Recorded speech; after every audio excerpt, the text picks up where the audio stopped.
नमस्कार मित्रों, मैं दिनेश कुमार शर्मा आप सभी दर्शकों का अपने इस YouTube चैनल पर स्वागत करता हूं और आज के मेरे इस वीडियो का विषय है CBSE द्वारा निर्धारित नवीनतम पाठ्यक्रम पर आधारित संदेश लेखन का विस्तृत अध्ययन भाग 2। तो आइए पाठ का शुभारंभ करते हैं। इस विषय को अच्छी तरह से समझने के लिए मेरे इस वीडियो को अंत तक अवश्य देखें। अगर आप पहली बार मेरे चैनल पर आए हैं तो मेरे चैनल को अभी सब्सक्राइब कर बेल आइकन को दबाएं।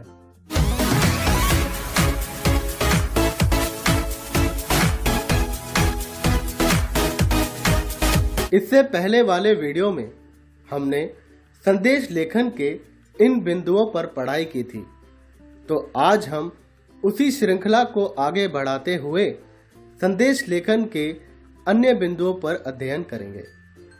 जिन भी विद्यार्थियों ने इसके पहले भाग को नहीं देखा है, तो आप सभी से गुजारिश है कि इस वीडियो को देखने से पहले इसके पहले भाग को अवश्य देखें, जिससे होगा यह कि आपसे कोई भी जानकारी छूटेगी नहीं और आप इस संदेश लेखन को अच्छी तरह से समझ पाएंगे।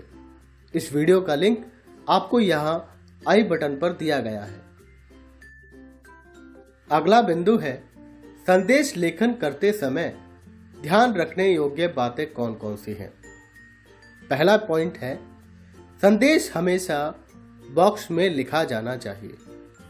आपको एक बॉक्स बनाना है, उसी के अंदर ये संदेश लिखा जाएगा। दूसरा बिंदु है, फिर बीच में सबसे ऊपर संदेश शब्द को लिखें। तीसरा, बाईं ओर दिनांक और उसके नीचे समय लिखें। चौथा बिंदु है, तत्पश्चात संबोधन लिखें।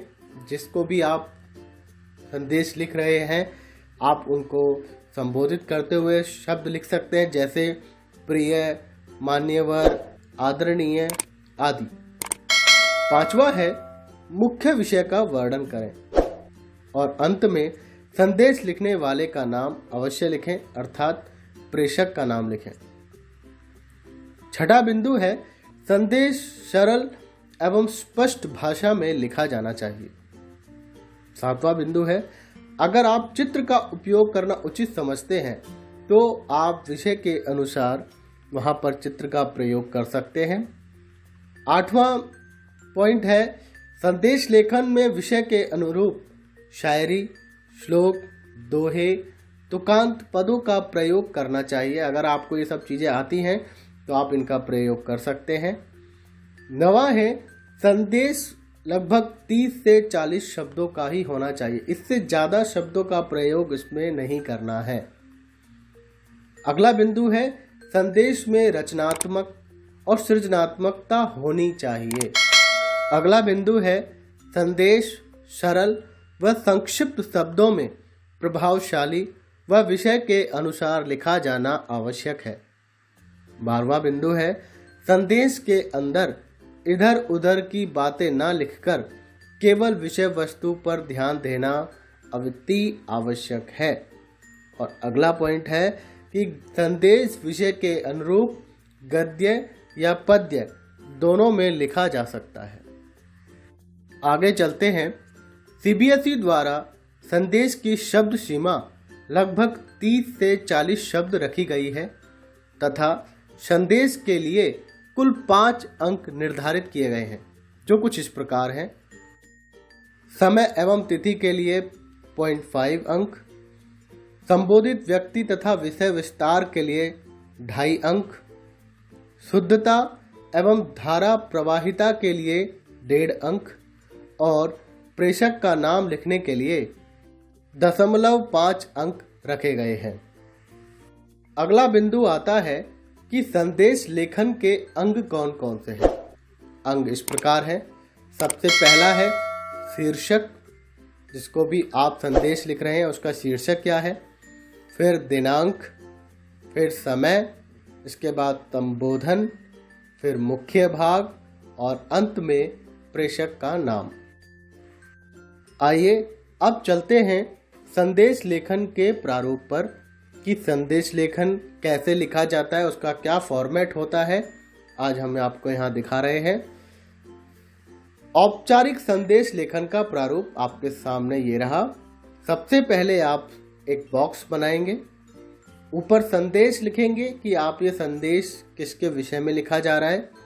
बाईं ओर दिनांक आपको लिखनी है, समय, संबोधन जिसको भी आप लिख रहे हैं, फिर मुख्य भाग और अंत में प्रेषक का नाम।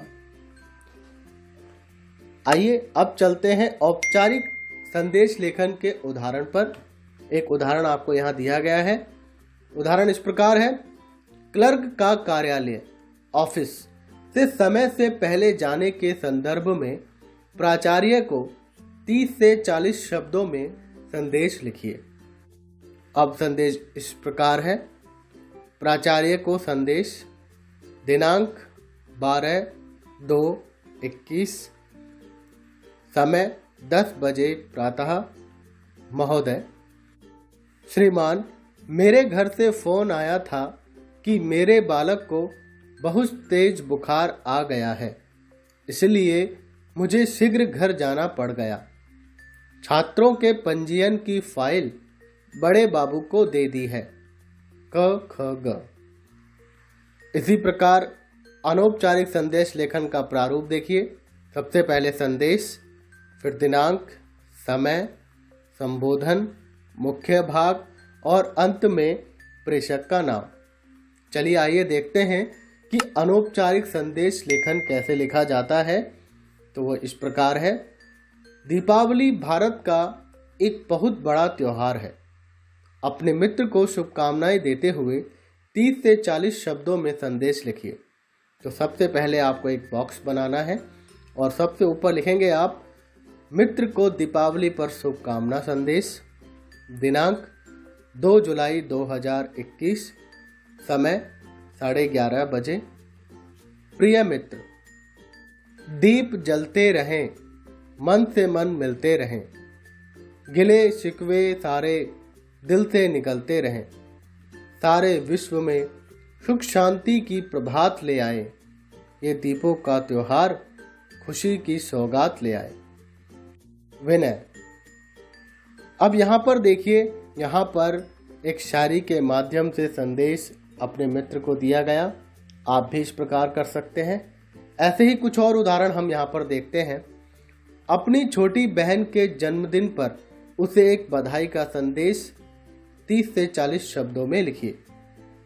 उत्तर इस प्रकार है।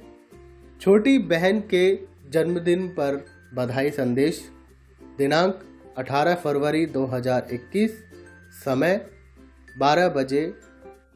प्रिय बहन, जन्मदिन की ढेर सारी शुभकामनाएं। भगवान तुम्हें सदा स्वस्थ रखे व दीर्घायु प्रदान करे और माता पिता का आशीर्वाद सदैव तुम्हारे सिर पर बना रहे। जीवन में तुम सदा उन्नति के मार्ग पर अग्रसर रहो। यही मेरी मंगल कामनाएं हैं। एक बार फिर जन्मदिन की हार्दिक शुभकामनाएं। अमर। चलिए अगले उदाहरण को देखते हैं। शिक्षक दिवस के अवसर पर अपने हिंदी शिक्षक के लिए एक भावपूर्ण संदेश 30 से 40 शब्दों में लिखिए। देखिए इसका उत्तर इस प्रकार है। शिक्षक दिवस के अवसर पर हिंदी शिक्षक को भावपूर्ण संदेश। यहाँ पर एक इन्वर्टेड कॉमास में स्लोगन दिया गया है। देखिए, शिक्षक उस दिए के समान है जो स्वयं जलकर दूसरों को रोशनी देते हैं। दिनांक 5 सितंबर 2020, समय 3 बजे। आदरणीय गुरुजी, आपके अथक प्रयास और प्रोत्साहन की वजह से मैंने अपनी 10वीं की परीक्षा में न सिर्फ आपके विषय हिंदी बल्कि सभी विषयों में 100% सफलता हासिल की, जिसके लिए मैं सदा आपका ऋणी रहूंगा। मैं भगवान से प्रार्थना करूंगा कि वह आप जैसा शिक्षक हर बच्चे को दे ताकि उनका जीवन संवर सके।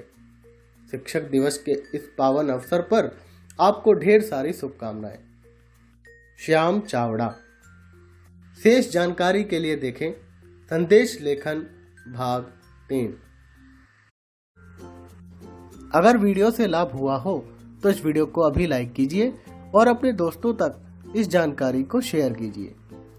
और आपको मेरा ये प्रयास कैसा लगा मुझे कमेंट बॉक्स में लिखकर अवश्य बताएं। और हिंदी भाषा से संबंधित नवीनतम जानकारी, क्विज, पाठों के एनिमेटेड वीडियो, कविताओं के सरलार्थ और पाठ के प्रश्नोत्तर की जानकारी प्राप्त करने के लिए मेरे चैनल को सब्सक्राइब करें। एक नई वीडियो में आपसे फिर मुलाकात होगी। धन्यवाद। आपका दिन शुभ रहे।